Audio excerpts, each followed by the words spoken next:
या निवडणुका अगदी शॉर्ट पिरियडमध्ये आहेत.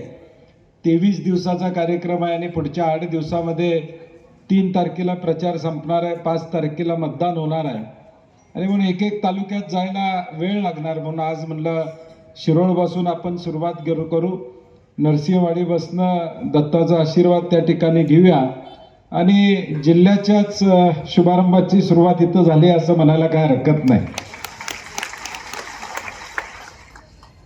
ज्याचा उल्लेख अनेक वक्त्यांनी केला की या निवडणुका महापालिका असतील, जिल्हा परिषद असतील, होतात का नाही अशी शंका निर्माण झाली होती. मधल्या काळामध्ये सामान्य माणूस विसरून गेला होता की आपल्याला महापालिका नगरपालिकेला मतदान करायचं असते.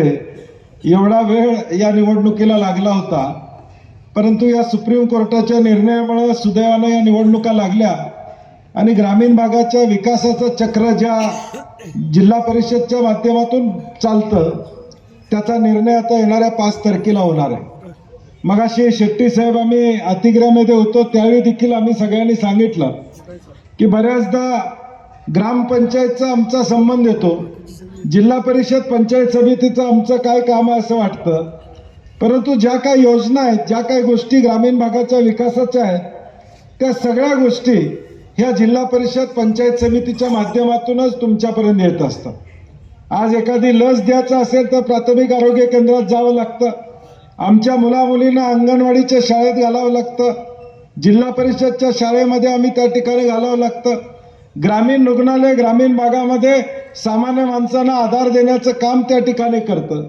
जल जीवन मिशनच्या माध्यमातून गावागावामध्ये पाणी पुरवठा जिल्हा परिषदच्या अखत्यारीत या ठिकाणी येतो. ग्रामीण रस्ते हे हजारो किलोमीटरचे ग्रामीण रस्ते जिल्हा परिषदच्या माध्यमातून या ठिकाणी होत असतात आणि म्हणून ही जिल्हा परिषद पंचायत समितीची निवडणूक ही ग्रामीण भागाच्या सामान्य माणसासाठी अत्यंत महत्त्वाची आहे. कारण की दररोज उठून आमचा या सगळ्याशी संबंध त्या ठिकाणी येतो. जसा गाव म्हणून ग्रामपंचायतचा संबंध येतो तसं गावातनं बाहेर पडलो की जिल्हा परिषद चालू होते, ती हायवेला येईपर्यंत जिल्हा परिषदची गरज आपल्याला असते आणि म्हणून या जिल्हा परिषदमध्ये त्या विचाराची माणसं असणं, त्या ध्येयानं जाणारी माणसं असणं ही अत्यंत काळाची गरज या ठिकाणी. आज या जिल्हा परिषदला एक मोठा इतिहास आहे. दिनकरराव यादव साहेबांच्या पासूनचा इतिहास जिल्हा परिषदला या ठिकाणी आहे आणि या जिल्हा परिषदचं महत्त्व वेगळं आहे आणि म्हणून आपल्या कोल्हापूर जिल्ह्याच्या दृष्टीनं सुद्धा ही जिल्हा परिषदची निवडणूक महत्त्वाची. आज जिल्ह्यामध्ये आम्ही बघतोय कोल्हापूर महापालिकेमध्ये सगळी भांडणं विसरून एकत्रित ते आले, परंतु आता जिल्ह्यामध्ये कुठे एकत्रित या ठिकाणी आले नाहीत. आज वांदी एवढी लागलेली आहेत, तालुक्यामध्ये त्यांच्यात भांडणं लागलेली आहेत, ही परिस्थिती त्या ठिकाणी. परंतु गेल्या महिनाभर नगरपालिका नगरपंचायतच्या निवडणुका लागल्या त्यापासून शेट्टी साहेब असतील, दादा असतील, शिवसेनेचे आमचे सहकारी असतील, चर्चा चालू होत्या आणि मला दादांचे आभार मानायचे आहेत, शेट्टी साहेबांचे आभार मानायचे आहेत की जिल्ह्याचा नेता म्हणून शिरोळमध्ये काही लक्ष द्यावं लागलं नाही. तुम्ही सगळ्यांनी अगदी सामंजस्यानं ह्या सगळ्या सीट वाटप या ठिकाणी केल्या. हातकणंगल्यामध्ये पण आमचं सीट वाटप चांगलं झालं. 1-2 जागांवर आमचं काही चालू आहे, ते सुद्धा उद्या परवा आमचं भेटून जाईल.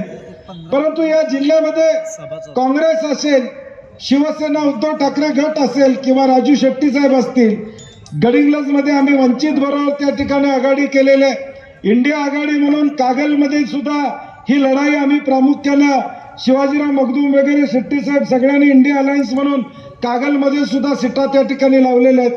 साधारणपणे या जिल्ह्यामध्ये सगळीकडं जिल्हा परिषद पंचायत समिती लढण्याचा प्रयत्न आम्ही करतो. हे लोकांना मी का सांगतोय, कारण की एका बाजूला सत्तेचा या ठिकाणी डोंगर उभा आहे, तो डोंगर या ठिकाणी पैशाचा डोंगर आहे, मोहाचा डोंगर आहे, या ठिकाणी आमिष दाखवणारा डोंगर आहे आणि हा एवढा सत्तेचा डोंगर असताना सुद्धा या डोंगराच्या विरुद्ध लढाई करण्याची तयारी कोल्हापुरातला स्वाभिमानी माणूस आज सुद्धा करतोय. हे मला ठामपणे आपल्याला या ठिकाणी सांगायचं, हे मला ठामपणे सांगायचं आहे की सत्तेचा तराजू एका बाजूला झुकला असं या ठिकाणी कुणाकुणाला वाटत असेल, परंतु तो झुकलेला नाही. हे कोल्हापूर महापालिकेच्या निकालावरून या ठिकाणी स्पष्ट झालेलं आहे. कोल्हापूर महापालिकेच्या निकालावरून स्पष्ट झालं सत्तेतले सगळे एका बाजूला होते, परंतु कोल्हापुरातली जनता ही खऱ्या अर्थानं धुरंधर निघाली की 34 जागा या मला देण्याचं काम त्यांनी त्या ठिकाणी केलं। आणि म्हणून सत्याचा सारीपाट कुणाच्या एकाच्या नावावर या ठिकाणी होत नसतो, लोकशाहीमध्ये 7-12 कुणाच्या नावावर या ठिकाणी लागत नसतो, हे सत्तेत असणारे त्या ठिकाणी लक्षात ठेवलं पाहिजे। आणि म्हणून आज सुद्धा शिरोळ तालुक्यामध्ये ज्याचा उल्लेख शेट्टी साहेबांनी केला की शिरोळ तालुक्यामध्ये देखील सत्तेचा 7-12 कुणाकडे नाही आहे। या कोल्हापूर जिल्ह्यामध्ये सत्तेचा 7-12 भाजप किंवा शिंदे गट किंवा अजित पवार गटाकडे या ठिकाणी नाही आहे। तो सत्तेचा 7-12 देण्याचा निर्णय या 5 तारखेला कोल्हापुरातली सामान्य जनता या ठिकाणी घेणार। या 5 तारखेला तो निर्णय होणार आहे की या सत्तेमध्ये खऱ्या अर्थानं कोण लोकांची सेवा करू शकतं, कोल्हापूरकरांना कोण न्याय देऊ शकतं, या जिल्ह्याला सन्मानपूर्वक वागणूक कोण देऊ शकतं, हे या ठिकाणी ठरलं जाणार। काय महायुतीच्या काळामध्ये काय चाललं, गेल्या वर्षभरामध्ये देवेंद्र फडणवीसांच्या नेतृत्वाखाली या राज्यामध्ये सत्ता आहे। आज पेपर उघडला, पेपरमध्ये आम्हाला आकडेवारी बघायला मिळाली, 30 लाख कोटी रुपयाची इन्व्हेस्टमेंट महाराष्ट्रामध्ये येणार आहे म्हणून आकडेवारी मिळाली। मी दुपारी माध्यमांना सांगितलं कदाचित आता वर्षभरानं महाराष्ट्रामध्ये अशी परिस्थिती होईल की 4 नोकऱ्या असतील आणि नोकरी मागणारा एकच असेल असं वाटायला लागले मला। म्हणजे 30 लाख कोटीच्या घोषणा म्हणजे नोकऱ्या सगळ्यांना मिळणार आहेत असं एक खोटं वातावरण या ठिकाणी करण्यात आलेलं आहे। आकडेवारी बघितली 5 वर्षातली, देवेंद्र फडणवीसजी मुख्यमंत्री असताना डावसला गेले 3 लाख कोटीवरची चर्चा आता 30 लाख आणि 40 लाख कोटीवर या ठिकाणी आली। आमच्याला तुमच्या 30 लाख आणि 40 लाख कोटीचा आकडा नको आहे, आम्हाला तुम्ही रोजगार किती देणार हा आकडा आमच्यासाठी या ठिकाणी महत्वाचा। आज पुणे महापालिकेच्या बाहेर शेट्टी साहेब 42,000 लोक आंदोलन करतायत की TCSच्या माध्यमातून ज्युनियर इंजिनियरची परीक्षा 300-500 किलोमीटर या ठिकाणी ठेवलेल्या आहे। MPSCची मुलं आंदोलन करतायत की भरती तुम्ही कधी करणार हे विचारतायत आणि दुसऱ्या बाजूला मात्र गप्पा चाललाय 30 लाख कोटीच्या 40 लाख कोटीच्या। हे तुमच्या समोर का सांगतोय, कारण की माझ्या माता भगिनींना विचारायचं आहे, सोनं 1 तोळा आणि 1 किलो चांदीचा भाव एकच आहे मला वाटतं, तर का महाग आहे? सोनं 1 तोळा चांदीपेक्षा महाग आहे। म्हणजे आता आमच्या भगिनींचा अलंकार म्हणजे घरात आमची भगिनी असू दे, कोण असू दे, दसरा असू दे, दिवाळी असू दे, सण असला तर या ठिकाणी सोन्याचा दागिना आम्ही करत होतो, आता तो दागिना करायचं सुद्धा या ठिकाणी आमच्या नशिबात नाही। एवढं चांगलं काम भाजपनं या राज्यामध्ये त्या ठिकाणी केलं, एवढं कर्तृत्वान काम केलेलं आहे तर गरिबाला आता घरात लग्न करायचं असेल तर मंगळसूत्र या ठिकाणी घ्यायचं असेल तर या ठिकाणी अंगावर काटा मारतो। हे वास्तव ग्रामीण भागातल्या सामान्य या ठिकाणी वडिलांचं आई वडिलांचं या ठिकाणी झालं। काय मिळालं आमच्या या महाराष्ट्राला तुमच्या वर्षभराच्या काळामध्ये? 50 खोके एकदम ओके, त्याच्या पलीकडे या महाराष्ट्राला काय मिळालं नाही। आणि म्हणून या सगळ्याचा विचार करता ही जिल्हा परिषद काँग्रेस शेतकरी संघटना शिवसेनेच्या ताब्यात असली पाहिजे, नाहीतर या जिल्हा परिषदच्या जागा सुद्धा खायला हे मागे पुढे या ठिकाणी बघणार नाही, या जागा सुद्धा शिल्लक राहणार नाही। प्राथमिक आरोग्य केंद्र, ग्रामीण रुग्णालय असू देत, ही सगळे सक्षम करायची असतील, ग्रामीण भागातल्या रस्ते व्यवस्थित करायचे असतील, जलजीवनच्या माध्यमातून घरामध्ये पाण्याची उपलब्धता करून द्यायची असेल तर एक विचाराची सत्ता असणं गरजेचं आहे। आज हे सीट वाटपात एकत्र येऊ शकले नाहीत तर सत्तेत काय एकत्र येणार आहेत आपण याचा विचार या ठिकाणी करा। अजून महापौर पदावर भांडणं चालू आहेत, तिथं मुख्यमंत्र्यांचं 89 नगरसेवक निवडून आले, तुम्ही महाआघाडी म्हणून महायुती म्हणून मुंबईमध्ये निवडणुका लढला, शिंदे गट आणि भाजप एकत्र लढला, परंतु शिंदेना विश्वास नाही की माझे नगरसेवक भाजप पळवणार नाही, त्यांनी नेऊन हॉटेलमध्ये 8 दिवस ठेवलेत, बघताय ना टीव्हीवर।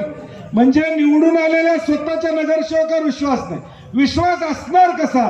तुम्हीच गुवाहाटीला पळून गेला तर मग तुमची माणसं गेली तर वाईट वाटायचं कारण काय? तुम्ही जर उद्धव ठाकरेंना फसवून गुवाहाटीला गेला असतील तर मग तुमची माणसं गेली तर वाईट वाटायचं कारण काय? एवढी भाऊबंदकी त्यांची आहे, मग या भाऊबंदकीतनं जनतेला काय मिळणार आहे याचा विचार लोकांनी करणं या ठिकाणी गरजेचं आहे।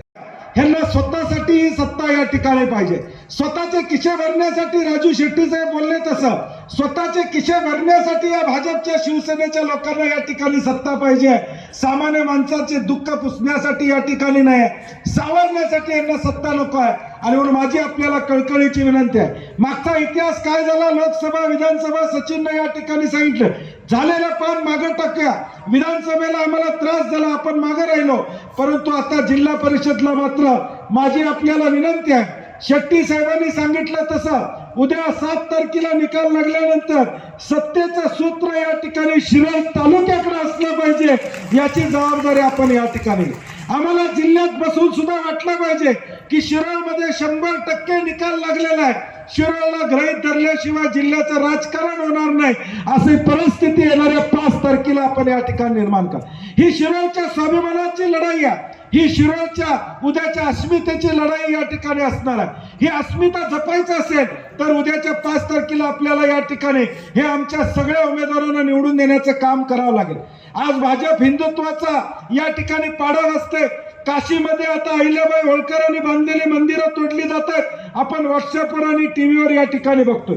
ज्या शंकराचार्यांच्या समोर मोदी नतमस्तक होतात, अंबानी नतमस्तक होतात, सगळा देश हिंदू समाज नतमस्तक होतो, आज त्यांना 3 दिवसापूर्वी ऑर्डर करण्यात आली की तुम्हाला शंकराचार्य विरुद्ध या ठिकाणी लावता येणार. मग हे हिंदुत्व कुठलं आहे तुमचं? जो संत तुमच्या उलटा जाईल तो हिंदू नाही आहे. या पद्धतीचं वातावरण या देशामध्ये या ठिकाणी चाललेलं आहे.